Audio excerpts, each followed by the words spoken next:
Pinarangalan ng ilang personalidad at programa ng GMA Integrated News sa 7th Golden Laurel na Batangas Province Media Awards 2024. Narito ang report ni Denise Abante.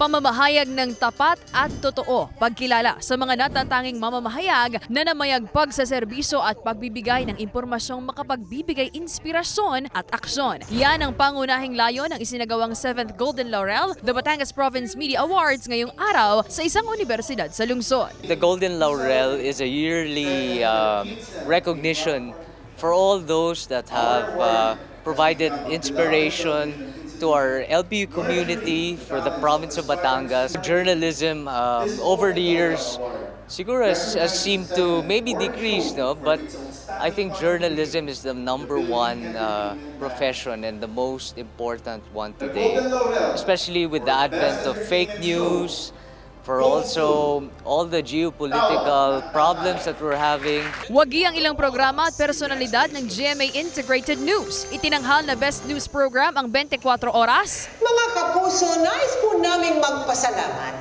sa lahat ng nasa likod ng The Golden Laurel, the Batangas Province Media Awards ng Lyceum University of the Philippines, Batangas. Ito ay dahil sa pagkilala sa inyong 24 oras bilang Best News Program ngayong 2024. Magsisilbing inspirasyon ang parangal na ito sa amin para magpatuloy sa mas malaking misyon at mas malawak naming paglilingkod sa bayan.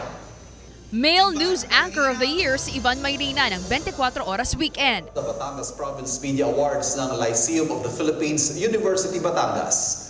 Maraming salamat po sa inyong pagkilala sa akin bilang Male News Anchor of the Year. Isa po itong malaking karangalan. At higit sa lahat, isa itong paalala sa akin at sa ating lahat na lalong maging mapanuri at mabusisi sa mga nakikita, naririnig at nababasa nating balita at impormasyon. Sa panahong talamak po ang fake news at kasinungalingan, lalong higit na dapat tayong manindigan para sa katotohanan. Muli, maraming salamat po.